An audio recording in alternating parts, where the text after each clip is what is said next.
Hi folks, you're with Tacitus today, your pushback channel, and thank you for joining this audio live stream. Please listen to this presentation as you would a radio broadcast.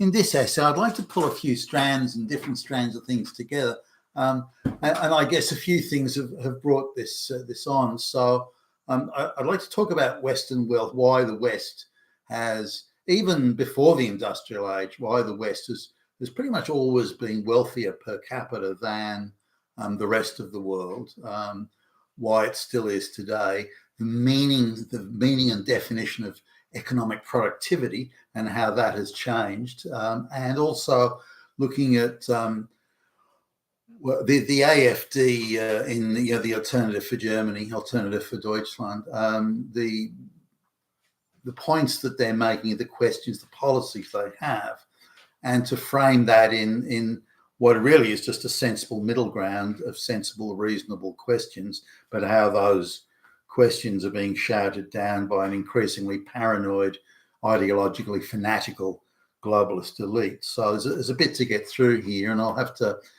maybe cut a few corners and things, but the West has always been richer than the rest of the world on a per capita basis. Now, why is that? So, well, that's because they stole everything. No. This is before empire, before any of that sort of stuff came along. The reason is that in the West, productivity of output, the things they made, the productive output, whether it be food or things, the productivity always stayed ahead of population growth. So the productivity overall was always greater than the growth of the population. Now, this wasn't a perfect sort of linear progression.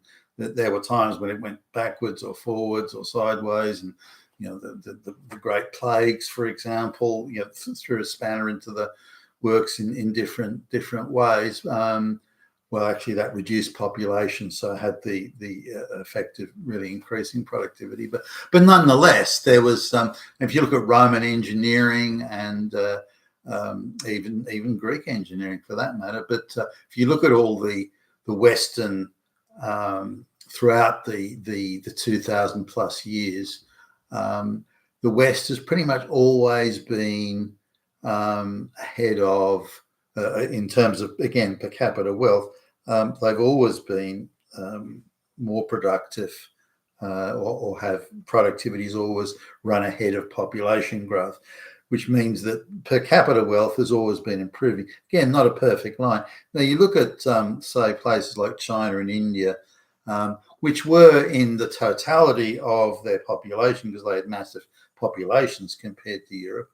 And compared to that, given their large populations where you had one worker equaled 1 unit of output, the calculations on productivity through mass, that is through the mass of the population, meant that they were richer countries, but only because they had many more people.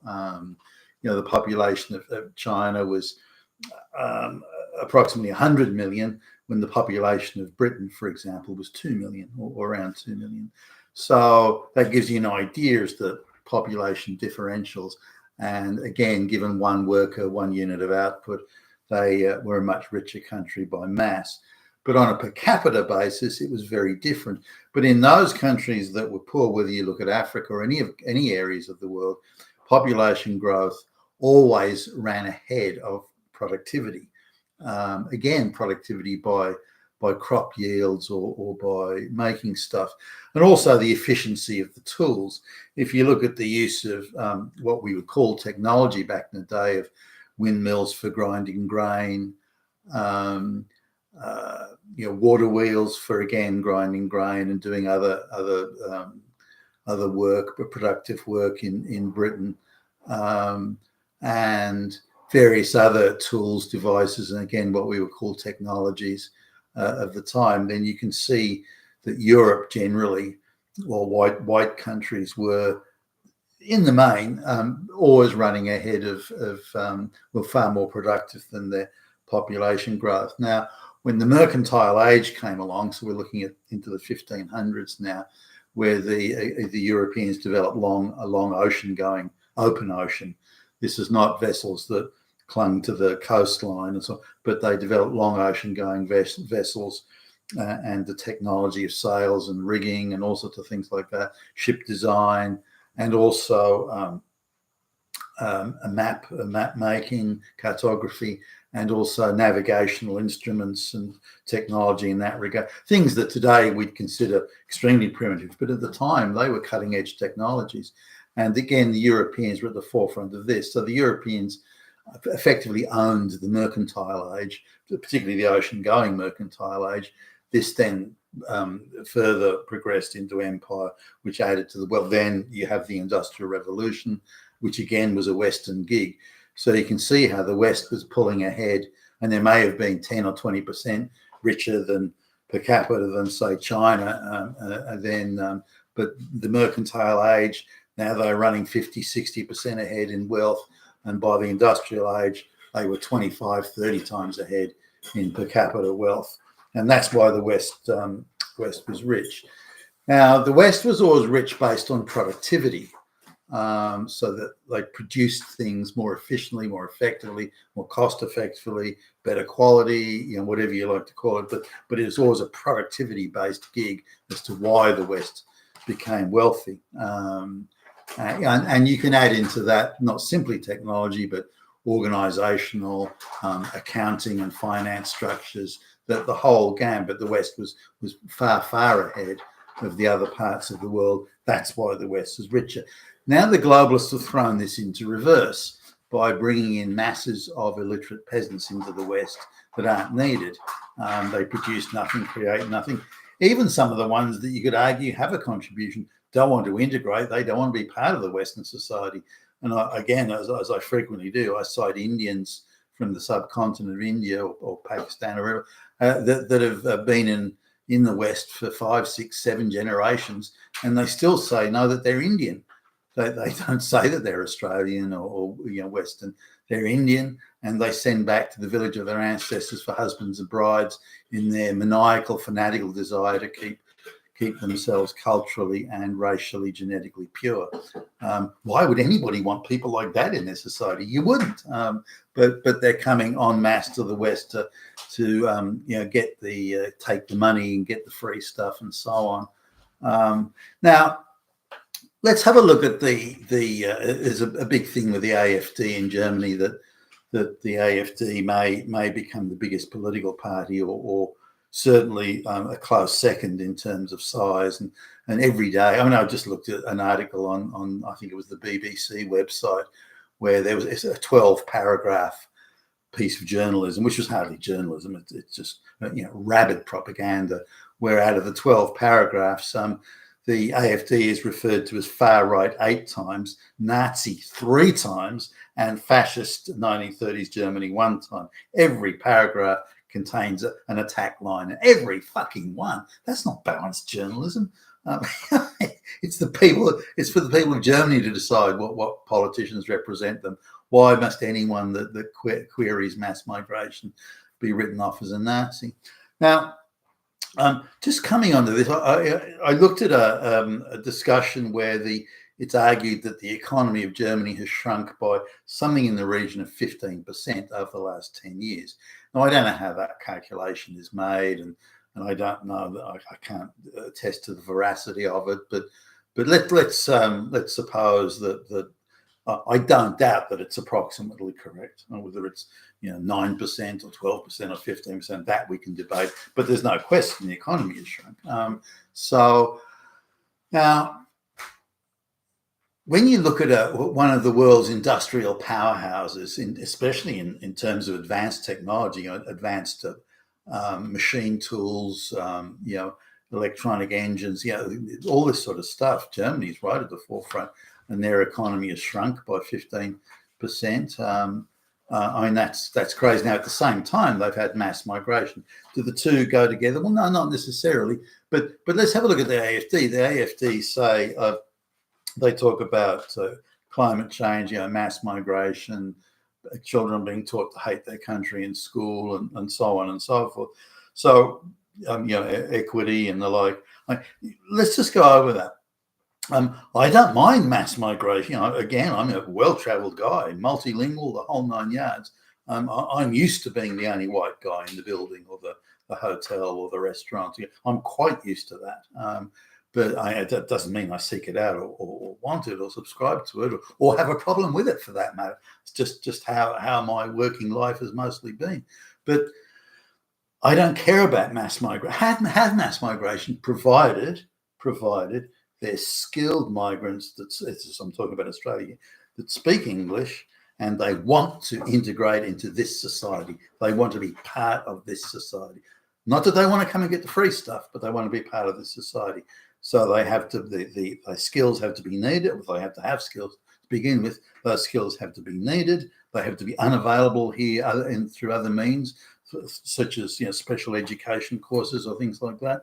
So if the people want to come in who have the skills, those skills are needed. Those skills can't be acquired through any other means, as in through local means. And these people speak good English. They want to integrate in society. I have no problem with that at all. Bring them in from wherever they are. No problem with that at all. The issue, however, is that you'd be lucky, because in the third world, you don't get the standards there. You'd be lucky to get 20,000 people a year to come into Australia that meet that high standard. Now, it's not a brutal standard. Do you have skills? Are those skills needed? Can you speak English? Do you want to be part of the society? That's not a high bar, at all if you want to migrate to another country. But we'd be lucky to get 20,000 people a year to come in, assuming that. But that's not what's happening with migration. Mass migration of illiterate third world peasants with no skills, no qualifications, they're not needed, and they're simply here for the free stuff. And that I oppose, and that's what the Germans or the AfD in their policy, that's what they oppose. No one's opposed to skilled migration. No one. I can't find a single person anywhere that's opposed to skilled migration of needed skills. But that's not what's happening. I therefore oppose, me and many others, of course, oppose the globalist mass migration because the people being brought in are not skilled, are not needed, do not speak the language, do not want to integrate, and are just here for the free stuff. And on that basis, I oppose it. Now, coming to the next thing, climate change policies, it could be alternative energy, all this sort of stuff, green energy. I have no problem with that. That sounds great to me. If you've got alternative energy or any form of energy, I don't care, and it's not producing any pollutants or that when the generating facility or capture facility, when it's reached the end of its the duty cycle of life, that it doesn't create other problems as it's got rid of or disassembled or something like that, then I've got no problem with that. Go for it. Absolutely. I'm totally in favor of it, provided it doesn't increase the cost of energy. Because when the energy cost goes up, because we all have to have it, when the energy cost goes up, then the economy shrinks and the household budget shrinks. Everyone suffers pain because of it. It's because of the area, but we're saving the planet.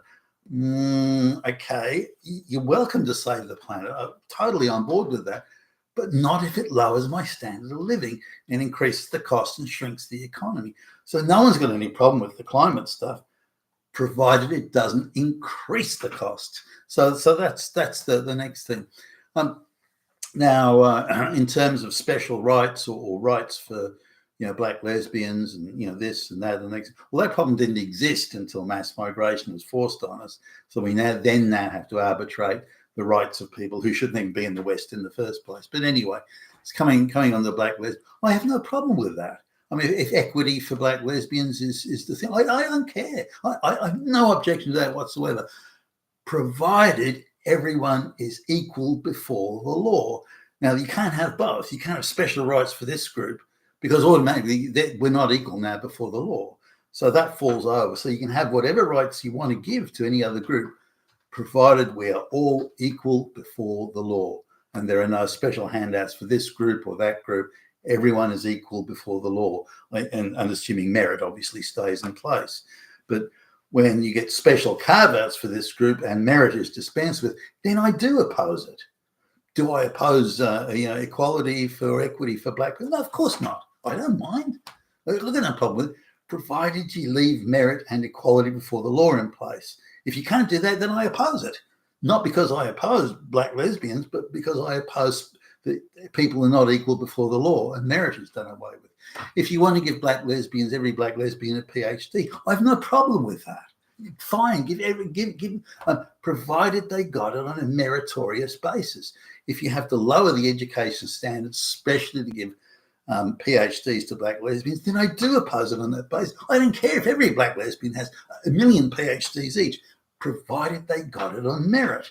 And this is the key thing. And this is why the globalists are facing vast amounts of opposition, not because people are against mass migration, not because people are against climate change, and so on. And to declare they're all Nazis because they're against it or they question it, I mean, it's beyond ridiculous and absurd.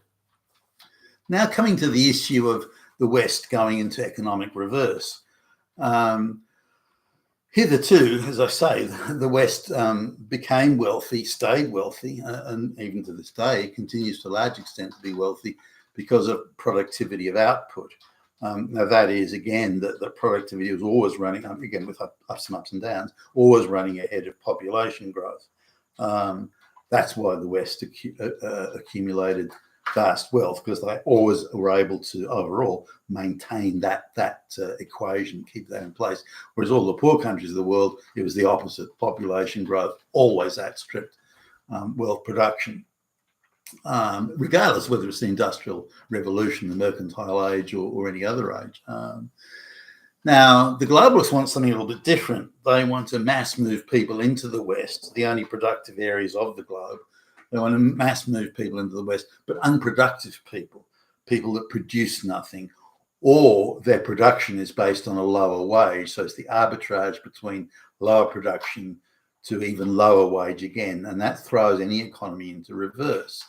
But what it does do is it shifts the whole economic focus from productivity of output, which hitherto the West relied on, to productivity of monopoly-owned assets.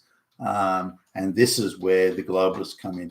If you look at water, power, all these sorts of things, they're all moving towards either are already there or are moving towards a monopoly-controlled elite, a small cabal that can cartel price everything, and also can cartel price inputs and outputs. So the inputs being labor and so on, and then outputs being the price you have to pay for the assets they own. Now, they don't increase the value. They don't increase value as in productive value. They increase the value for altering the very equation of what intrinsic value once meant. And we see this with an absurdly overpriced real estate sector, ridiculously overpriced stock market sector, and so on. So the assets that the globalist elite own and control and can price to suit themselves, which they do. And again, this could be electricity, it could be water, it could be whatever. That has thrown economic productivity of output into reverse, and now has moved to productivity as in extractable profits from monopoly-owned assets and a monopoly-controlled and cartel-like situations. So that's where it shifted. So productivity now is in hard, I would argue, hard reverse. People are being through mass immigration. People are being added to the Western economies many times faster than productivity can increase. Even assuming productivity can increase when energy prices are so high. Again, the elites profit from that, but the household and the consumer, even businesses, don't from the increased energy prices. So productivity is in hard reverse now, and willfully so. This is no accident, just an accidental byproduct of what the globalists are doing. And this is a pain that all citizens of the West are feeling, which is why no one's on board with the globalization project. But the globalists, as in with any ideological elite, they won't let it go unless forced to do so. And hopefully with the election of President Trump in the United States, the beginning of the end of globalization is nigh, is here, it's now, and we should all rejoice in that factor. You've been Tacitus today at your Pushback channel, and thank you for listening.